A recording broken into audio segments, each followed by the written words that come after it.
Well, we all have a lot to learn about climate reality, and I'm very excited to be joined by someone who could teach us a lot about this issue. He is the director of the Yale Center for Environmental Law, Mr. Dan Esty. Welcome. Thank you. I'm happy you're here. And also this beautiful actress for whom these issues are very important, Miss Maggie Grace. How are you? Hi, thanks for having me. Okay, I would like to start with you, Dan. I want to ask you, how important do you think it is that we tell the people what is going on with our climate in the planet, but we also tell them that there is hope and that we can all do something? I think we've learned over the last few years that if you don't provide the message of hope alongside the scientific reality, then people can sometimes throw up their hands and think it's all too difficult. So I think these stories that are being rolled out over these many hours about what's being done in the way of scientific breakthroughs, technology breakthroughs, and a whole series of connections that allow us to get down the track towards a clean energy future, but not just a clean energy future that's cheaper and more reliable at the same time. Totally. Talking about this issue, how do you feel, Maggie? Do you feel hopeful that we're going to be able to drive through the situation that we're right now? I do very much. I mean, I think anyone who witnessed the last couple of hours absolutely feels that way. And it's something my friends have been talking about for a long time. Like when we get to grid parity, then even more innovations will follow. And it's so exciting. And I'm so wildly impressed that we've completely exceeded the marks that, you know, we now have. Like solar's gone down like 70% in the last 5 years. It's truly, in most places, in a lot of places, cheaper to choose renewables than it is to choose fossil fuels. So that's an amazing place to be. Can I just offer a further thought on that? So I think, Maggie, what you've said is the critical thing. Because you could have all the treaties in the world, all the laws in the world, all the regulations, but the technology breakthroughs and the other innovations that are bringing down the cost of renewables, the moment it comes in under the fossil fuel baseline, you don't have to have that. Everyone will switch over, whether it's solar or wind, and we might not even be able to guess now what it would be, but we're getting close. We were talking before we sat down about all the amazing options that are kind of on the horizon too, and wondering which is going to be the leading horse with batteries, you were saying. Well, the truth is, and the good thing is, we don't even have to guess, because out in the marketplace there are dozens and even hundreds of companies trying out these different ideas, really beginning to think about what it's going to take to bring that cost curve down and to do things that help it, like allow us to store energy. And as the former vice president was saying, you need to have storage so that you can hold on to that solar power for the night or the wind power for the time when the wind's not blowing. Yeah, we can use energy during less peak times, and now there's all these new gadgets as an individual that you can get for your dishwasher or your home to manage like temperature digitally and kind of wash dishes when it's the best time. Exactly. Absolutely. And that's a key concept, Dan. I wanted for you to explain us a little bit more about that. Where are we right now in the energy storage? I know there has been great advances lately. So energy storage has got lots of people working in the marketplace to try and bring new technologies to bear. So we've been looking at batteries for some time, and as you have seen, and as the vice president explained, Tesla is making a huge commitment on batteries for cars. And in fact, Tesla would often tell people that they're more a battery company than a car company, because the key to success for electric cars will be better batteries, lighter and more efficient batteries. So big breakthroughs are being brought to the marketplace in terms of car batteries, but there's also batteries for electricity storage, as Maggie was saying, from the grid, and that is really critical because the future of renewables depends on success in storage technology. And it may be batteries, but it may be any number of other things, pump storage or some really interesting breakthroughs, molten salt and gravity technology. So it's kind of fun to see all of these efforts out there, and it's nice not to have to guess which one's going to be the winner, but to let them all run, and we'll see who wins the race over the next few years. And it's not either or. Everyone used to argue about wind versus solar, and it's like, why not both? Yes, and. Like, we have so many options now, and we can use all of them. Yeah, absolutely. So let me ask you something from the economic point of view. Do you think that when we reach that parity, because as you mentioned, Maggie, there are some countries like Spain and some countries in Europe that they already have that parity. So for the customers, it's easier to go with solar or with wind than with the regular contaminated energy. Do you think that this is what's going to happen here in the United States eventually? I think eventually. I think it's a little longer because we've got lower cost fossil fuels in the United States, because we have so much natural gas now that the baseline fossil fuel price is quite low. But we are seeing in some number of markets and some number of places, efforts being made to bring down costs. We're just a little bit above the fossil fuel grid parity, as Maggie was explaining. Okay. What do you think we can do as citizens? Because, I mean, obviously, there is also the legislation part of this issue. Is there anything that you recommend that we can do at home to support these initiatives? Well, I think there's three things you can do. You can first try to make sure your own life is managed in a way that doesn't become a drain on the society's environmental resources. So don't waste electricity. Make sure your cell phone charger is not plugged in when you're out of the home. Little things like that. Replace your light bulbs. I mean, everyone should have now put their lights to the compact fluorescent or even now onto LED. But if you still have some of the old bulbs, replace them. Second, I think people have to be citizens for the environment. They have to get out and make the pledge to be part of the reality campaign. Make the pledge to vote for candidates who are going to hold these issues up and really take them seriously. And finally, I think every one of us needs to be an environmental consumer. We need to, when we spend our money, do so in a way that respects those who are respecting the earth. I think that's a wonderful issue. Yeah, and I think it's time where we're finally realizing that also too, it's not a downer to make these choices, that these choices are also good for us as a society, for our communities, and as individuals. Like a lot of them are just healthy for us too. What do you do, Maggie? What do you do at home? Gosh, in my own life, I mean, I walk and bike a lot, and I'm really grateful that I'm in a town that I can do that, and it makes me a lot happier too. I prefer to take trains if I can. It's more romantic than playing. And a lot of these things are really easy to do, like air drying clothes, because I mean, I found out that dryers are a huge part of our individual, carbon footprint. So things like that. And I think, they seem like small choices, the water bottle, the, reusable bag, those things, but they do add up to, in aggregate, we're influencing and inspiring those around us, and it changes the kind of sustainable options that are available to us as consumers, as groups of consumers. And you feel good, right? And it feels great. Well, and to prove Maggie's point, I drove my Volt to the train station and came here by train. Nice. How do you like it? So, well, I love the Volt. It's a very impressive car. It's got great acceleration, and it's demonstrated, which now there's many products in the market that do, that being environmentally sound doesn't have to be boring. It actually's got great acceleration. It's a beautiful car. I love the Volt. And I haven't been to the gas station since July. Oh my God, that's wonderful. It doesn't have to be boring, but also doesn't have to be expensive. Like, I'm from Ohio, and a lot of people I grew up with were like, well, I just can't afford to think about it right now. But like, I got a 2008 Prius on Craigslist for not very much money, and I love it. I really enjoy my car. And what you say is, it's wonderful to convey this message that it doesn't have to be expensive.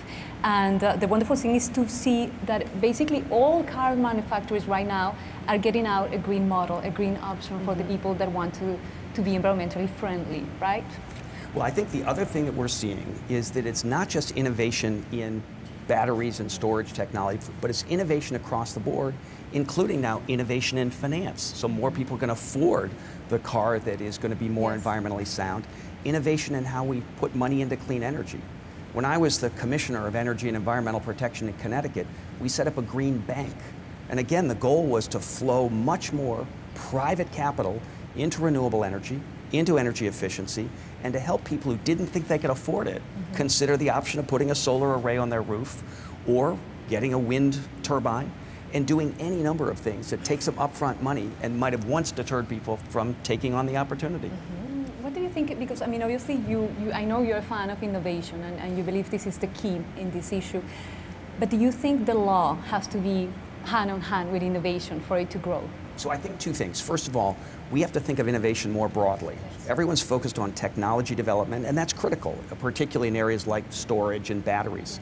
But I think we have to think of innovation more broadly, including in our policy frameworks, in our laws, in the regulations we write, more creative, more focused on economic incentives, engaging the private sector in solving problems. And I think that transformation, including innovation in how we engage the public, how we market these programs, is the key to long-term success. Okay, talking about engaging the public, I wanted to ask you both. What do you think is the youth right now? Where are they standing? Do you think that is there anything else that we can do to engage them and to inform them more about this issue? I mean, I think when you look at kind of millennials and even younger than that, it's just incredibly inspiring, because I feel like they feel a sense of empowerment and meaning in anything but apathy. Like they feel like, you know, we'll grow up and we'll look back and we'll think, gosh, we were the turning point generation. You know, they're the ones that stood up to denial. You know, I think we're at a really critical point where people can look out their windows and see dirty weather happening and go, okay, even I can just observe in my own lifetime, this isn't okay. But even before that, I think a lot of kids were like, Mom, Dad, if 90%, 97% of scientists agree on something, you know, if 97% of mechanics said our brakes weren't safe, would we drive the family car? I think a lot of those kids are, you know, feeling pretty empowered and really want to be engaged and want a roadmap to the next step. And I would say the biggest lesson I learned after 3 years in government was that change is very hard, even when the status quo plainly isn't working. And yet it's the young people who are ready to make change happen. So it is really the younger generation who don't feel like the status quo always has to be that way. Yes. They think of a future that is different and better. And I think we really have to energize them and free them up to charge out on this issue and so many others. Totally, and I think also we have as parents the responsibility that this is the planet that we're going to inherit to our kids. So that's something that is always on my mind, at least. Yeah. I don't have a kid yet, but when I do, I really don't want him or her to be spending, you know, their life, you know, running from storms, superstorms, and dealing with really severe climate change issues. And I can tell you, as a guy who in Connecticut had to live with that issue, as several hurricanes hit us, after 25 years with no hurricanes, you do worry about the kids. You worry about the future that they're going to have. And I think we are really having to begin to face a reality that's going to require big change. And it's those kids who are going to lead us there. I wanted to ask you, Dan, you have been basically on both sides of the discussion, in the academia, obviously where the knowledge is, and you know that there is something that needs to be done, but also in the government. Do you think that we can find balance between those two? Well, I think there is going to need to be a lot of people playing roles to get us to the future that we have to have. You know, I think the public needs to be engaged in the ways we talk about. I think we need to have the world of entertainment help to lift these issues up and make people pay attention to them. I think the academics have to think about what the right policy frameworks are. And frankly, we've been stuck with some very old ideas that haven't worked well. And I think we've got to change the role of government. That's what I tried to do in Connecticut, and really re-gear people around a recognition that the role of government can't be to solve all the problems, can't be to spend all the money. You have to use limited government money to leverage private sector action, to leverage private capital, to ramp up the flows of investment in all kinds of clean energy activities, renewable power projects, energy efficiency at every scale, in every home, in every business, in every church, synagogue, YMCA. All of this needs investment. And I think what we've got to do is really understand some new approaches to get that change process happening. Great. If you have 1 minute to talk to the planet and tell them in 1 minute the one thing they need to know about the situation of climate change, what would it be? 1 minute. Well, I think all of us have some idea of what we need to do. But I think that, as I said before, these are things that are good for our societies and good for us individually. It's things like clean energy grids, clean, user-friendly, safe public transportation, sustainable food systems, buying cradle-to-cradle products. These are all things that, you know, it's not that they're a minus, they're a plus for us. They're all kind of like co-benefits of a low-carbon future. What would you say, Dan? I think it's a very similar story. I think what I would say is that the world needs to evolve, and we should not be afraid of it. This is a country that has benefited by vigor and change and ferment. And I think people in this country have long been successful because we haven't been stuck in the old ways of doing business. And I think that tradition, which goes back to our founding fathers, you know, Thomas Jefferson wanted us to remake government every generation. I think we need to have everyone step up and play their part. And I think all of us have a role to play. And I think we need to ask in our own homes, in our own families, in our own communities, what can I do to help this process of change happen? And I think that's the wonderful thing about this issue, that each one of us can do something. We have the power to do something. From the government point of view, I wanted to ask you, Dan, do you think if the United States takes the lead in the international conversations, other countries would follow? Well, I go back on this issue to 1992 when I helped negotiate the first climate change treaty, and the U.S. leadership was critical at that time. And frankly, we haven't signed on to a treaty since then. We've gone now 25 years, almost 25 years, with no new treaties that the United States put itself behind. Yes. We got the Kyoto Protocol negotiated, but never ratified by the U.S. Senate. So I think it is almost impossible to imagine global progress without the United States in the front seat, in the driver's seat. So I think there's a moment of opportunity coming. As everyone knows, there's a UN summit next week. There's a commitment following from that out over the next 14 months to negotiate a new international agreement to be signed in Paris in December of 2015. And I think it's up to the United States to help put momentum behind that effort. President Obama is going to be in that summit, so we're hopeful. Very, very hopeful. Absolutely. Maggie, I wanted to ask you, how do you feel when you see, I know that you really care about the environment, and this is something that comes from you always, but how do you feel to see everything that is going on? We seem to be in a key moment of history. Yeah, I mean, I feel honored and humbled to be a part of this generation that, you know, hopefully we're really going to band together and address this. I think it's not just one issue, yes. It's kind of the sum of all issues. Because anything that you care about, whether it's art or your kids, yes. or really anything, it all hinges on how we answer this question, on how we all band together to really directly address the crisis of climate change.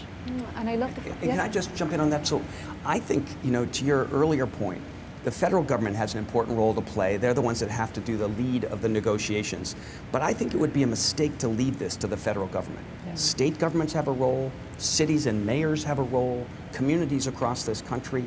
Everyone has a role in their own families, in their schools. Responsibility would be nice. Companies have big roles to play. So I would like to see a treaty or an agreement in December 2015 that goes beyond the nation state, that invites mayors and governors and corporate leaders to sign on and tell us what they will do to be part of the solution. And we have seen actually, Dan, those types of agreements coming up, no? Like different cities or even different states, they come up and they sign an agreement saying that they are going to start changing, even if there is not federal legislation about it. You can see what Mayor Bloomberg did in New York, a tremendous plan for sustainability for the city of New York. You see it all across this country. The mayor of Nashville has done extraordinary things to lift up his city, make sustainability part of life, make it easier to bike and walk and get around without having to have a car. Or in California, we're trying to get up to 30% by 2020 with renewables, and I really hope we do it. And I think you see governors who are making a push on this. You've got new policy frameworks in California. You have Governor Malloy in Connecticut, who set up this green bank to flow more money into the renewables, into energy efficiency. So I think there's a lot of good policy breakthroughs coming, and we need to take those examples out and show them off. Maggie, what would you like to say to the people that are watching at home? What can they do today to make a difference? I think one thing you can do every day is think about each meal in a way that, you know, we could cut our you know, food systems are a huge impact, like even more than transportation. Yes. And if you think about each meal as an opportunity to cut your food emissions in half just by eating mostly veggies. Totally. I'm not asking you to become a vegan overnight. I'm from Ohio. I was raised to like my meatloaf too, but I think about it differently now. I think of meat as more of a garnish and not the center of a plate. And it's better for me too. So I think that's something you can do every day. And then if you're feeling a little frustrated with maybe not feeling like things are moving fast enough globally, then I would really encourage you to get out there and really support and join in with these communities for change, because I feel like, you know, when we all start to feel that way, it's working together to improve and restore our planet that gives us all kind of renewable energy as activists. Sorry guys, sorry for the fun, I had to do it. And you know what, I think what you just say is wonderful. That is the truth, actually. Every time that we buy something, every time that we buy a car, we're voting for that brand, for that technology. Every time that we buy something to eat, every choice that we make, we have the power to make a difference.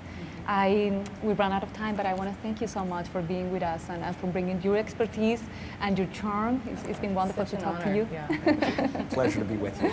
Thank you very much.